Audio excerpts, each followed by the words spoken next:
Vieron que por estos días se están cumpliendo algunos aniversarios redonditos muy particulares.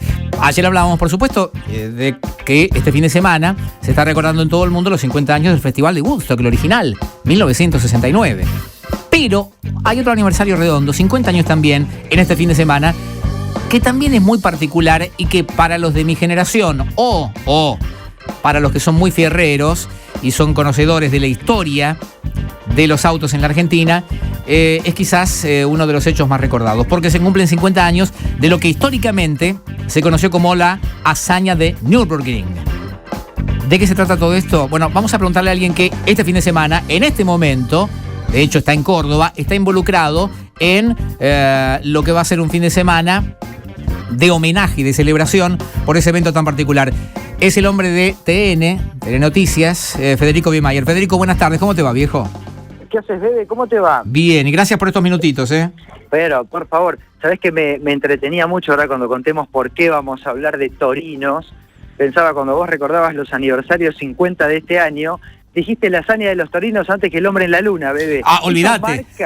Eso marca por qué pasan estas cosas con el torino en nuestro país. Totalmente. Se cumplen 50 años de, como vos bien dijiste, de la hazaña de Alemania. Ese es el nombre común que se le da. Yo no había nacido en aquel momento. Vos supongo que serías muy chiquito si es que habías nacido. Sí. Sin embargo, es el momento más importante de la historia del automovilismo argentino. ¿Esto de qué trató? Liderados por Juan Manuel Fangio, 35 personas de la Argentina, los más importantes del automovilismo de aquel momento, y hablo de los mejores pilotos, los mejores preparadores, los mejores mecánicos y los mejores líderes de misión, encabezado por Juan Manuel Fangio. Llevaron 3 torinos, que era un coche nuevo, argentino, a correr a Alemania, a una carrera de resistencia que duraba 84 horas, y les fue muy bien. No me animo a decir que ganaron, muchos dicen que es la primera victoria moral de la Argentina. Eran 3 torinos, 2 tuvieron problemas mecánicos a lo largo de esa inmensa competencia tan complicada, y uno fue el auto que más vueltas dio en esa carrera, adelante de los Porsche, de los Mercedes-Benz, de los Lancia, de los Alfa Romeo y de todos coches de primera línea en el mundo. Después hubo unos temas técnicos respectivos al reglamento, al caño de escape, a las luces, etcétera, que hicieron que hubieran unas penalizaciones. Finalmente el Torino quedó cuarto. Sin embargo, fue el auto que más vueltas dio, y quienes fueron a esa misión son recordados como los triunfadores de esto que se constituyó en una hazaña, ¿no? En aquel momento. Federico, perdóname, cuando vos decís un auto enteramente argentino, digo, en esta época en la que estamos muy acostumbrados y nos parece natural esto de que vamos a comprar un auto hecho en la Argentina, pero sabemos que hay componentes que son de Brasil y otros que vienen de otro lado, y que el desarrollo de los motores vino de otra parte del mundo. El Torino, ¿hasta qué punto era argentino? El Torino es importante eso.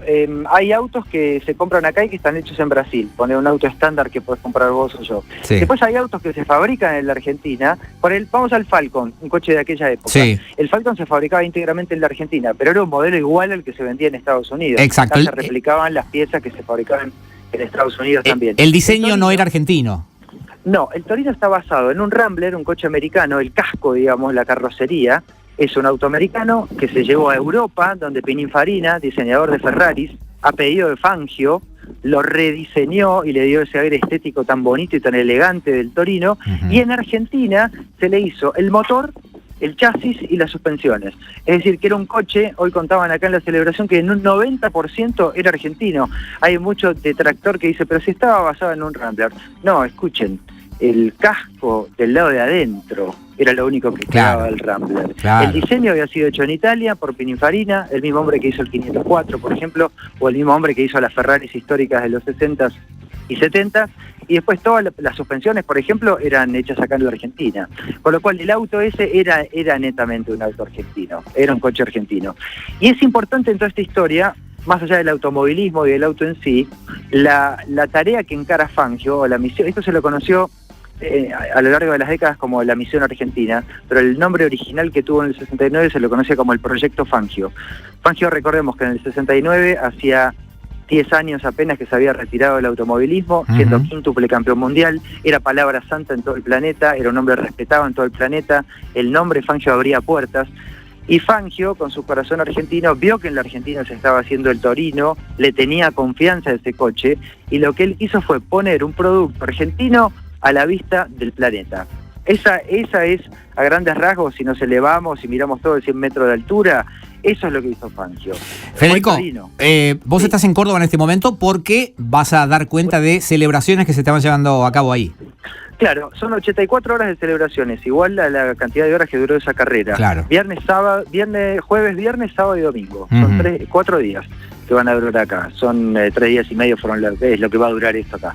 Y hoy, esto arrancó hoy a la mañana. Yo estoy en Santa Isabel. Santa Isabel es la fábrica de Renault en la Argentina, la histórica. Acá Claro. estaba la planta de ICA en aquellos años. ICA Fue Renault. la compra de Renault, Claro. ICA Renault en aquel momento. Y es la fábrica histórica de Renault. Acá se fabricaron todos los coches de Renault que se vendieron en la Argentina, hechos en la Argentina, se fabricaron acá y acá se fabricaban los Torinos. Por eso, a la misma fábrica en la que se fabricaban los Torinos, esta mañana trajeron a los poquitos integrantes de aquella misión, que eran 35 en total, sumando a pilotos mecánicos, etcétera, que quedan vivos, que son Oreste Bert, el jefe técnico de todo eso, Cacho Franco, piloto, Cacho Fangio, hijo de Fangio, piloto también, y 2 mecánicos, que son los únicos que quedan vivos de toda esa misión. Les dieron unas condecoraciones, organizaron un evento muy lindo, muy emotivo, trajeron a los 3 autos originales, que están en distintos lugares del país. El auto que finalmente cruzó la meta está en el Museo Fangio de Balcarce, de toda la vida, desde que ese museo existe. Los otros 2 estuvieron perdidos muchas décadas, después coleccionistas los fueron encontrando y los volvieron a armar. Trajeron a los que quedaban vivos y a los 3 coches, y se hizo un acto. Fue lindo, Bebe. Día Cacho Franco fue el piloto que conducía el Torino que llega al final, el hombre que da más vueltas en un ese año. Es un hombre grande, muy grande, son todos grandes. Le entregaron la placa, dijo algunas palabras emotivas, y en un momento dijo, estaban atrás del Torino, del número 3, ¿no? Todo se hizo en la misma planta que se fabricaron los Torinos, pero habían puesto el Torino número 3, que se fabricó y se modificó acá, de donde yo estoy parado ahora, que es Santa Isabel, Córdoba. Mencionabas Dice, a Oreste Berta, para los iniciados, no hace falta decir nada más, el mago de Altagracia. Para los que a lo mejor son demasiado jóvenes para conocerlo, ¿qué se puede contar de Berta? Oreste Berta era un hombre que en el 69 tenía 30 años, era preparador de autos de turismo carretera, trabajaba para Renault en aquella época, modificaba autos de TC, un genio desde muy pequeño. Fangio lo tenía fichado, lo tenía visto, esto lo ha contado Berta, cuando él cumple 28 o 29, un día charlando con Fangio le invita a pasear por Europa, se llevan un Torino en un barco, un Torino estándar.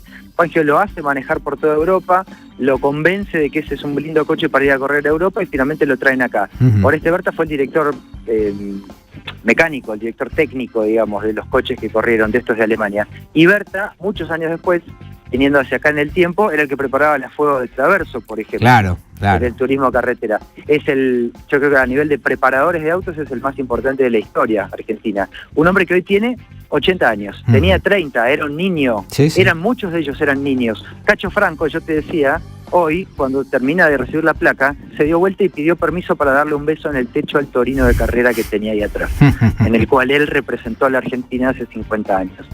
Y esto de representar a la Argentina es clave en todo esto. Esos Torinos blancos, cualquiera que los googlee o cualquiera que le gusten los coches los tiene medianamente en la retina.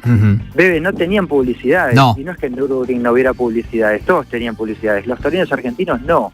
Y no es que no hubo empresas que participaron, montones de empresas participaron.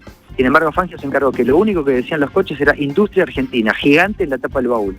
Eso era lo que el tipo quería, ¿no? Y bajo el ala de Fangio se nuclearon Berta, este gran preparador de coches, y todos los pilotos de aquella época. Estamos hablando con Federico Bemayer, que está en Córdoba. TN va a poner este fin de semana en pantalla un especial que tiene que ver con esto. Sí, mañana a las 2 de la tarde en TN vamos a hacer una transmisión, una especie de programa especial.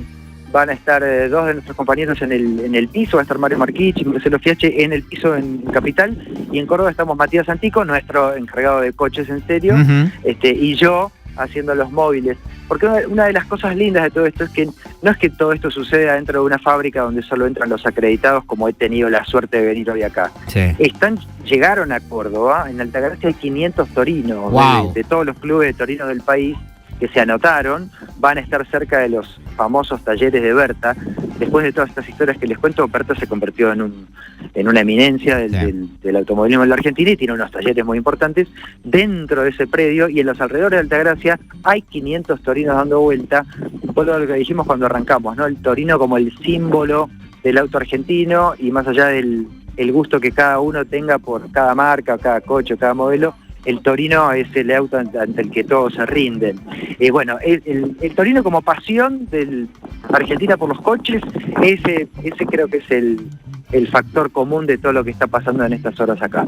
Mirá, yo acá le contaba un poco a la gente de producción, que es más joven que yo nunca fui fierrero, jamás lo fui, nunca tuve un interés muy particular por los autos, pero desde chico, y esto es una cuestión, calculo que generacional, el torino era algo que... pero eternamente por la calle, cuando vos lo veías, te dabas vuelta. Te gustaba. Era un auto imponente. Claro. Y todo, a ver, por lo menos, no sé si todos, pero yo tenía un amigo que el padre tenía torino. Y subirse a ese torino, con el cuero del tapizado, con el olor, con las terminaciones, con la magacinera, porque tenía magacinera. Pasa magazine, es verdad. Pero por favor... Era un auto muy de avanzada, y hay algo muy clave para cualquier niño de la época. El tablero del Torino, el velocímetro, marcaba 240. Sí. Nunca llegaron a 240. Sí. Dicen que un Torino en buen estado, etcétera, podía andar a 200, no a 240. Pero cualquier nene que miraba el velocímetro del Falcon de su papá, del Renault 12 de su papá o del Citroën de su papá, y veía que nada pasaba más de 180, el Torino marcaba 240. Claro. Entonces, cualquier niño se sentaba en un Torino apagado y agarraba el volante y se creía dentro de una carrera. Esos son todos pequeños detalles que creo que se han metido en el corazón de los argentinos. Totalmente. Por eso acá está viniendo a Córdoba como centro del país, están viniendo de todo el país. Hay gente con torinos de todo el país. Ese es un gran espectáculo seguramente que se está viendo ahí, me imagino lo que debe ser la ciudad. Te vuelvo a preguntar, te llevo de vuelta a este evento en particular de hace 50 años, porque a lo mejor todavía alguno que no está enterado no tienen claro. La competencia incluía conducción sin parar durante una cantidad de horas determinadas. Claro, se llamaba la Maratón de la Ruta, era el nombre de esa carrera. Sí. Los autos tenían que correr 84 horas sin parar con choferes que iban, o pilotos que iban rotando, ¿no? Creo que hacían turnos de 4 o de 6 horas. Manejaban 6 horas, iban a boxes, me bajaba yo, subías vos, seguía corriendo. Día y noche, Sí. sol y lluvia, que fue lo que pasó. De hecho, la carrera esa terminó abajo del agua y un Torino despista por la lluvia que había. Carrera de resistencia. Hoy la industria automovilística actual es muy distinta de la que era en aquel momento. Claro. No cualquier auto podía andar en aquella época 84 horas seguidas y en velocidad, ¿no? Porque tenías que llegar primero, además de llegar. Con lo cual era una gran hazaña. El Torino, vos ten en cuenta que ahí corrían autos de poca cilindrada, eran autos chicos en aquel momento. Sí. Y el Torino cayó con un porte, era un barco, era un auto grande de 6 cilindros. La gente no pensaba que pudiera hacerlo, y lo hizo. Fue el que más vueltas dio. ¿Sabes por qué lo penalizaron al Torino? ¿Por qué? Este es un dato muy europeo. El circuito de Nürburgring, que tiene como 28 kilómetros de extensión y que está catalogado como el más peligroso del mundo, porque es finito, porque corre entre bosques, porque tiene zonas de niebla, porque cambia si es de día o de noche, si hay lluvia o no. Es un circuito que es privado y que queda en el medio, es tan largo que pasa por varios pueblos. Ajá. Es muy alemán lo que les voy a contar, pasa por distintos pueblos. Entonces, se pueden hacer competencias de coches, o al menos en aquel momento, pero parte del reglamento es que los coches tienen que tener silenciador en los caños de escape, no pueden ir haciendo un ruido atronador. Sí. Eso es parte del reglamento porque es muy alemán. La gente de los pueblos cercanos tiene que dormir, aunque vos estés corriendo una carrera. Sí. Al Torino se le soltó el caño de escape, Mira. faltándole pocas vueltas al que llegó. La opción era, si paraban a reparar el caño de escape, perdían. Claro. Porque el tiempo que llevaba sacar un caño de escape de un Torino, además que armar toda la parte de abajo del auto, perdían. Se jugaron a terminar la carrera y ver qué pasaba con la penalización. Y los penalizaron. Entonces, por lo menos, la mayor cantidad de vueltas la tuvieron. Después, a la hora de ver los papeles, se corre con el escape suelto y sí. Claro. Con el escape suelto. Lo que contaba Federico de la motorización es algo que sorprendió, tengo entendido, a los europeos que básicamente no tenían la menor idea de qué se trataba en cuanto a diseño y motorización ese auto. Y que por eso se asombraron tanto por el rendimiento. Se asombraron por el rendimiento y además pusieron el foco en que de un lugar perdido del planeta llamado la Argentina, donde había nacido Juan Manuel Fangio, lo reitero porque es clave en todo esto Fangio, se fabricaban autos bonitos, potentes y resistentes. Sí. Esta idea que tuvo Fangio, yo creo, mira, 50 años después de leer la historia y ver la historia, Fangio estaba siendo casi un embajador económico en aquel momento. Fangio quería que el mundo nos comprara Torino. Claro. No hay mucha vuelta para esto. ¿Y cómo le decís al mundo que tu producto es bueno? Bueno, corro la carrera y la gano. Claro. No, que era la manera en aquellas épocas de vender autos. Totalmente. La gente que ganaba carrera vendía coches. Bueno, las ganamos en Argentina, perfecto, ahora vendamos en Europa. Ese fue el punto. Después, bueno, nuestra historia ha sido siempre muy complicada, Sí. y las cosas no pudieron continuarse. Pero ese primer paso, caramba, sí lo dieron muy bien. Totalmente. ¿Cuál fue la vida del Torino después a nivel comercial en la Argentina? ¿Hasta qué año se produjo? El Torino se hizo hasta el 81, y una de las cosas que me cuentan los viejos acá, está lleno de viejos periodistas de autos que saben mucho, me cuentan que el Torino cuando aparece en el 67 era un gran coche, con todo lo que estamos hablando, pero un coche muy caro, y era difícil venderlo en Argentina. Corría en Argentina y ganaba en Argentina. Después de la hazaña de Alemania se empezó a vender a lo loco en nuestro país. O sea que el impulso económico para vender Torinos en la Argentina se debe a esta carrera de Alemania. Y después el Torino se fabrica hasta el 81. El que corrió en Alemania es la primera generación de Torinos. Después no sé cuántas son, 5 o 6 generaciones de Torinos. Se vendieron hasta el año 81. Claro que en 1981 ya era un auto viejo, ¿no? Claro. Hermosos, son divinos, pero ya era un auto fuera de época para 1981. Sí, yo recuerdo después algunos modelos con algún pequeño rediseño. El Gran Routier creo que era que tenía quizás los faros cuadrados en oposición a los redondos originales. Claro, eso empezó a cambiar en los 70. Van cambiando las parrillas, van cambiando los faros, van cambiando los faroles de atrás. En un momento esto era muy característico de los Torinos. ¿Te acordás que le ponía la rueda de auxilio en la tapa de baúl? Sí, claro, sí. La podía llevar afuera para tener más lugar en el baúl. Totalmente. Eso es de época. Después le ponen un distintivo de los Torinos, tenía un techo corredizo. Sí. Que no cualquier auto tenía eso. No. Esas butacas inmensas con el apoyacabeza incorporado, antes de que los autos tuvieran apoyacabeza, y que fuera ley eso. Acá me señalan otro factor que tampoco era común en aquellos años, que era el levantavidrios eléctrico. Bueno, en los últimos. Bueno, claro, pero yo me acuerdo que era para el pibe de aquella época era toda la diferencia, o sea, increíble. Pero Bebe, el Pasamagazine, ¿cuántos autos tenía el No, Pasamagazine? tremendo. Era un auto muy caro el Torino también, ¿eh? Sí, sí, era un sí, coche, sí. Era un auto caro, sí, era un coche caro, no cualquiera podía tener un Torino. Después con el paso de las décadas empezó a tener otro tipo de dueño, la gente que pudo comprar los usados, pero en su momento era caro. Era un coche presidencial, por ejemplo. Si uno hace memoria a documentales o a fotos viejas del regreso de Perón a la Argentina, la época de Ilia, Frondizi, incluso la última dictadura, fuera de los momentos políticos, se usaban los Torinos, el sindicalismo usaba Torinos, los patrulleros eran Torinos, los autos de dependencias oficiales eran Torinos, los ministros se trasladaban en Torinos, en los 4 puertas, ¿no? En las cupés. Pero fue un coche que el país adoptó. Era un auto caro, un coche caro para el usuario común.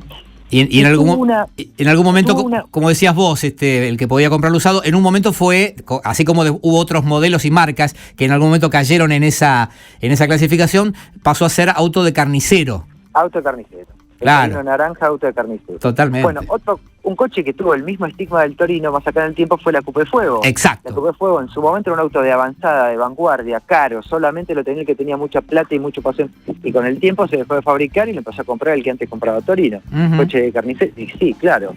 Pasa que han pasado tantos años, yo estoy ahora en la planta y trajeron un auto, esto fue un club de Torinos, un auto de cada generación de Torino, impecables.